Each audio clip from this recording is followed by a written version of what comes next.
సంక్రాంతి సెలవులు ముగించుకుని పల్లెల నుంచి జనం హైదరాబాద్ బాట పట్టారు. దీంతో హైదరాబాద్ విజయవాడ జాతీయ రహదారిపై వాహనాల రద్దీ కొనసాగుతోంది. చిట్యాల, పెదకాపర్తి, చౌటుప్పల్లో వాహనాలు బారులు తీరాయి. కోర్లపహాడ్, పంతంగి టోల్ ప్లాజాల వద్ద వాహనాలు నెమ్మదిగా కదులుతున్నాయి. వాహనాల రద్దీని పోలీసులు క్లియర్ చేస్తున్నారు.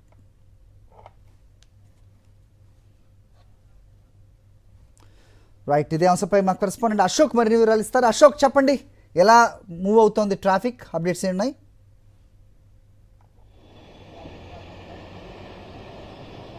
మరి గత 3 రోజుల నుంచి కూడా సంక్రాంతి పండుగ ముగిసినటువంటి నేపథ్యంలోనే NH65 పై వాహనాల రద్దీ అయితే కొనసాగుతున్నటువంటి పరిస్థితి ఉంది. నిన్నతో పోలిస్తే ఈ రోజు మాత్రం ఇంకా వాహనాల రద్దీ అయితే పెరిగింది అని చెప్పేసి చెప్పుకోవచ్చు. ఎందుకంటే నిన్న మౌని అమావాస్య ఉన్నటువంటి నేపథ్యంలోనే ప్రయాణాలు చేయదన్న సెంటిమెంట్ నేపథ్యంలో ఇంకా ఏపీలో ఉన్నటువంటి పండుగ ముగించుకొని ఏపీలో ఉన్నటువంటి వ్యక్తులంతా కూడా హైదరాబాద్ బాట పడుతున్నటువంటి నేపథ్యంలోనే NH65 పై పలు చోట్ల ట్రాఫిక్ ఆంక్షలు పెట్టినప్పుడు కూడా ఇంకా భారీ సంఖ్యలో వాహనాలు అయితే వస్తున్నటువంటి పరిస్థితి ఉంది. ఒకవైపు కార్లతో పాటు ఆర్టీసీ బస్సులు కూడా అదనపు బస్సులు వేసినటువంటి నేపథ్యంలోనే తెలంగాణ ఆర్టీసీకి సంబంధించినటువంటి బస్సులు ఖమ్మంతో పాటు అటు విజయవాడ వైపు నుంచి కూడా అదనపు బస్సులు నడుపుతున్నటువంటి క్రమంలో భారీ సంఖ్యలో వాహనాలు అయితే వస్తున్నటువంటి పరిస్థితి ఉంది. అయితే ఈ నేపథ్యంలోనే ఇదే రకమైనటువంటి ట్రాఫిక్ ఈ రోజు అర్ధరాత్రి వరకు కూడా కొనసాగుతున్నటువంటి నేపథ్యంలోనే రేపు మధ్యాహ్నం వరకు కూడా ట్రాఫిక్ ఆంక్షలు అంటే పలు మార్గాల నుంచి కూడా వాహనాల ఒత్తిడి NH65 పై తగ్గించేందుకు పలు మార్గాల నుంచి ట్రాఫిక్ మళ్లించినటువంటి నేపథ్యంలోనే రేపు మధ్యాహ్నం వరకు కూడా ట్రాఫిక్ ఆంక్షలు ఉంటాయని కూడా పోలీసులు అయితే చెప్తున్నటువంటి పరిస్థితి. ప్రధానంగా చూసుకున్నట్లయితే ఎక్కడైతే ట్రాఫిక్ జామ్ అవుతున్నటువంటి ప్రాంతాలని అక్కడ అదనపు సిబ్బందిని ఏర్పాటు చేస్తారు. అక్కడ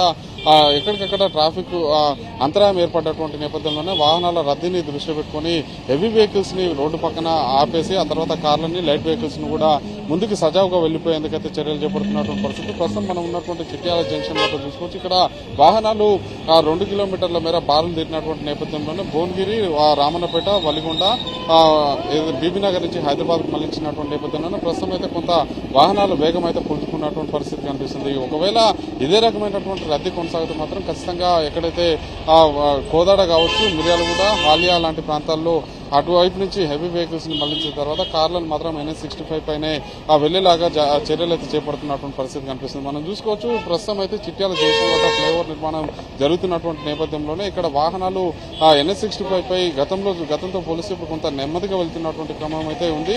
ఒకే వరుసలో సర్వీస్ రోడ్ నుంచి వాహనాలు పంపిస్తున్నటువంటి క్రమంలోనే బస్సులు వస్తున్నాయి. అదే సమయంలో లారీలు వస్తున్నటువంటి నేపథ్యంలోనే కొంత జామ్ అయితే కనిపిస్తుంది. అదే సమయంలో ఇక్కడ రోడ్ల మీద NH65 పై వాహనాల రద్దీ పెరుగుతున్నటువంటి నేపథ్యంలో అంబులెన్సులు వెళ్లాలన్నా కూడా కొంత ఇబ్బందికరమైనటువంటి పరిస్థితులు అయితే తలెత్తున్నాయి. ఎందుకంటే అటు కొర్లపాటు టోల్ ప్లాజా వద్ద, పంతంగి టోల్ ప్లాజా వద్ద అంబులెన్సులు వెళ్లేందుకు ప్రత్యేకంగా టోల్ బూత్లను ఏర్పాటు చేయకపోవడంతో అంబులెన్సులు కూడా మనం ఒకసారి విజువల్స్ లో చూసుకోవచ్చు అంబులెన్స్ వస్తుంది. అంబులెన్స్ ఈ విధమైనటువంటి పరిస్థితి. ఎందుకంటే ఎమర్జెన్సీ ఎవరికైనా ఆరోగ్యంగా అనారోగ్యానికి గురైనా కూడా ఏదైనా ప్రమాదానికి సంబంధించినటువంటి నేపథ్యంలోనే ఆసుపత్రికి వెళ్లాలన్నా కూడా అంబులెన్స్ ఇదే రకమైనటువంటి ట్రాఫిక్ లో తీసుకొని తీవ్ర ఇబ్బందులు పడుతున్నటువంటి పరిస్థితి ఉంది. అయితే అంబులెన్స్ ని సజావుగా వెళ్లేందుకు చర్యలు చేపట్టేందుకైతే పోలీసులు జాగ్రత్తలు తీసుకుంటున్నప్పుడు కూడా సర్వీస్ రోడ్డు చిన్నగా ఉన్నటువంటి నేపథ్యంలోనే కొంత అసౌకర్యం అయితే తలెత్తున్నటువంటి పరిస్థితి ఉంది. ప్రస్తుతం అయితే మనం రిజల్ట్స్ లో చూసుకోవచ్చు, చిట్యాల వద్ద అయితే ఆ ట్రాఫిక్ రద్దు ఉంది. అదే సమయంలో NH65 పై కూడా ఇదే రకమైనటువంటి రద్దు ఈ రోజు అర్ధరాత్రి వరకు కూడా కొనసాగేటువంటి అవకాశం అయితే ఉంది.